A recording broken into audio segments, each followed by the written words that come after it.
Sands of Time? No upgrades, no damage. Technically no rewinds, but who cares about that, right?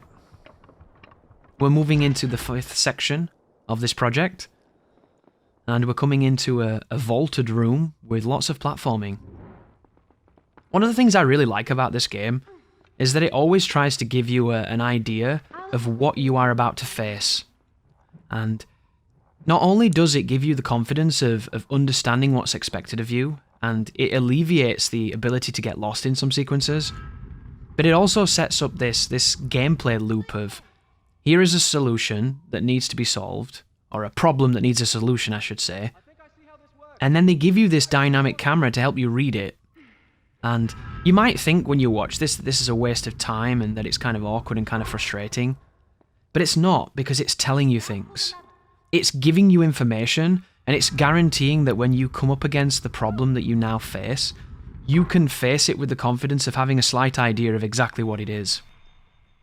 And there are a lot of games that do things like this, where they show you things before it happens, or they'll show you a room to give you an idea of a space. It's like what a movie does. You ever noticed how in a fight scene, in a good fight scene, they establish the geography of the scene, they establish where each fighter is, and then they give you the right amount of information to enable you as an audience to keep up with what's happening and have a complete and total understanding of what is happening in that space? And then have you noticed those movies that don't do that?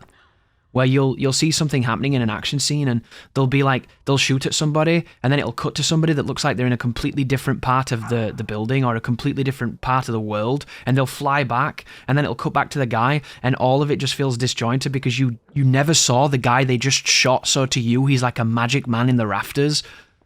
There's a lot of visual language that makes a situation readable, that goes towards making something a lot more natural and a lot easier to navigate. And this game, while heavy-handed, I think it does a really good job of always reinforcing an idea of what's expected. And I think that's why the platforming in this game, as subtle as it is compared to today's standards, I think that's why it really works. And at the time, I don't think it was so subtle. I think at the time, once you played a few Prince of Persias and you learned to read the games, they did stick out a little bit like a sore thumb, didn't they? Like there were a lot of 2D assets, and then all of a sudden here's a 3D asset. And if you see a 3D asset, it means you have to climb it. Whereas now, because everything is like bitmapped and everything's bulging and extruding and everything's essentially a 3D asset now, instead of having that clarity, they have a pop of colour or a shocking contrast. And I don't think there's anything wrong with that stylistically, but we've definitely come into a situation where a lot of games now that have platforming, everything you climb is yellow or glowing. It's like the dude who invented all the important things in BioShock got hired by every city planner, and every video game after that was gilded. Gilded as if Midas himself had grasped it. And then this is awkward because if you mess this fight up, it ended up putting me all the way at the bottom of the other room, which I was not happy about, as you can imagine, because I'm literally fighting birds that don't do anything. So don't mess that fight up is the moral of that story. And then it leads us to a tower that leads us to a climb that is legitimately quite difficult. And again, I'm talking about subtlety here. The stuff you climb on in this moment is not always immediately apparent of where you're supposed to go or what you're supposed to grab. And of course, if you've played the game before, you know it off by heart and you'll be able to do it just fine. But moments like this where you come around this corner, when you look at this, where do you go? Kind of difficult, isn't it? But if you know the game and if you know the mechanics, you need to do this, the wall-to-wall jump to descend. Like things like this, the game doesn't explicitly tell you to do that. You know to do that from experience, from trial and error, from figuring the game out. And because there's no other possible situation to kind of engage with, you know that you have to go down because there's no other seemingly visible area to go. And that's what makes it so fun. You feel like you're interacting with a world rather than just arbitrarily grabbing on a bunch of things a developer put in front of you. And there's definitely moments that feel like that. You know, the game is not immune to a moment where it feels very contrived and it's like, yep, I see what's happening here, but how do you see it, guys? Maybe you're someone new who's not played this series before and you're watching this. Oh, by the way, all balance sequences like this, you want to jump across them. There's no reason to do the walking on the beams because it's just annoying. I don't know why they introduced that in this game. I don't think it needed it. There's two mechanics in this game it absolutely, in my mind, did not need. The first one is the stupid balance beam bullshit. The second one is the fucking bats. We have not got to the Itagaki special yet, but when we do, I am going to be incredibly annoyed. Because they add nothing to the game, and they're fucking stupid. But this room is actually really tricky as well. This is one of those rooms where you want the prince to do certain things, and he just kind of rigidly refuses to do what you tell him to do. And eventually you'll get it, but you'll fall a bunch of times before you do. And the idea here is, you walk across this balance beam sequence while the birds attack you. And you can ignore the birds, you can attack them if you want to. You pull, I think it's 2 switches, and then you have to go back on yourself by running across a raised doorway. And on paper, this all seems really fine, but on execution, it's pretty technical. And you wouldn't think it either, but it's really awkward to get the jumps you want to get on some of these sequences. So if you've ever watched a speedrunner guys play this game and they do all the jumps, all the wall runs, and they don't accidentally get the wrong wall run or a wrong jump or like fall down a ledge or anything, if you see that, that person knows what they're doing. Because it's the easiest thing in the world in this game to get the wrong thing. And it's because there's a lot of skill of how you engage it. At first you think, oh, it's just clunky, oh, it's just dated, oh, it's just shit. And then you realise, no, I'm shit. I'm not doing it right. The game is demanding me to be better with a system that doesn't feel as natural as it used to. But once you start slipping back into those familiar shoes, you realise that it's as good as you give it. And it reminds me of Resident Evil 4 for that. Because whenever I go back to Resident Evil 4, it takes me a few hours to adjust to it. Because I'm always kinda, I don't know about this, man. Tank controls, awkward sensitivity, and then you go, hang on a second, this is one of the greatest games ever made. It's Resident Evil fucking 4. And then you fall in love with it all over again. But that first hour when you're bumping into those controls, it just has that awkward effect of, God, is this really as good as I remember? Like, do I really like this anymore? And that's what's going to be exciting about that remake. We have a potential for that game to get even better. I'm not entirely certain if they'll be able to pull it off, but I'm definitely excited to see what they do.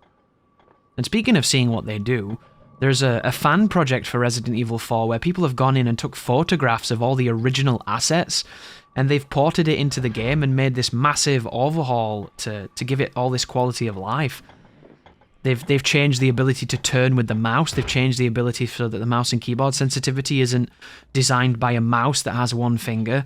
And it's sounding really exciting. Super exciting. I can't wait to check it out too, because apparently you can use it with some other mods as well. And one of the other mods that I've seen on a version of Resident Evil 4 is the ability to use the characters from Mercenaries in the main game. And if I can figure out how to do that, I'd love to go back to Resident Evil 4 before the remake comes out. And I'd love to play mouse and keyboard with sensitivity that doesn't make me want to stab myself in the knee and then drill my brain into the knife in my knee. And then even better, I'd be able to go back and do the campaign as a character that you're not meant to be able to play in the campaign. And I just don't think there'd be anything more exciting than like taking Wesker through Resident Evil 4, doing all these awesome contextual commands. I think that would be really cool. But this is where they introduce the bats, so I have to vent. The bats are very, very, very, very stupid, but they work on a system that is quite reliable. And the idea is, the bats will fly towards you, congregate on you, and then bite you. If you whack them as they do this, they will fly away, and depending on how many you kill, they'll come back. When you kill enough of them, they will flee for good, in a classic Scooby-Doo intro kind of way. And all you do is wait for them to come near you and whack twice. And then watch them as they fly away, and then as they swoop back towards you, whack twice. Do that 3 times, and they generally leave. In this instance here, you can get in front of them, and you can just completely skip them. I didn't really know how to engage the bats at this moment, so instead I'm just going to try and go as fast as I can, but be very careful here because it's easy to get bit. But there's the save point, so we can drop our save and then move on with the rest of this sequence. And the bats are not done, guys. From this point onwards, bats are going to be a repeat return, and I just don't understand why, because they're dog shit in every conceivable way. And I don't get what they add, you know? I understand it's a cave, I understand caves have bats, but I just feel like they put them in here to try to mix up a game that's too busy doing its greatest asset. You know, this is Prince of Persia, this is platforming. It's like Mirror's Edge. Mirror's Edge should have never had combat because it doesn't suit the game. Mirror's Edge should have had a sequence of combat that you did while you were moving. Like, it should have been very simple. It should have been almost contextual, you know? You should have used people as platforms. You know, use them as an opportunity to do platforming. But here is more bats. So watch them. You notice how they're flying away and then they fly towards me? Flying away. Watch them flying away. Flying towards me. See that? I've not quite got it yet because this is still early days. But they fly away and then they come towards you. And if you wait, and that's them flying off, you notice they completely pulled away. They flew towards the camera. Now they're gone. And that's all you need to know. Wait for them to come to you, hit them twice. You can technically hit them once, but I did get bit on one of my attempts, so hitting them twice is for safety. The first hit should hit them, the second hit's to make sure that there isn't that one cheeky bastard about to bite you, and then they just leave. And now we get to mess with the stalactites or stalagmites, which is one of those words I will never ever commit to memory and always say both instead of one, because I'm not educated enough to know the bloody difference, other than one hangs from the ceiling, one hangs from the floor. And I know there's going to be somebody in the comments that's going to elucidate it to me again, and I know I'm going to forget what they tell me, so I appreciate you, and I will not remember you, and I'm sorry about that. Thank you for watching, and you take care now.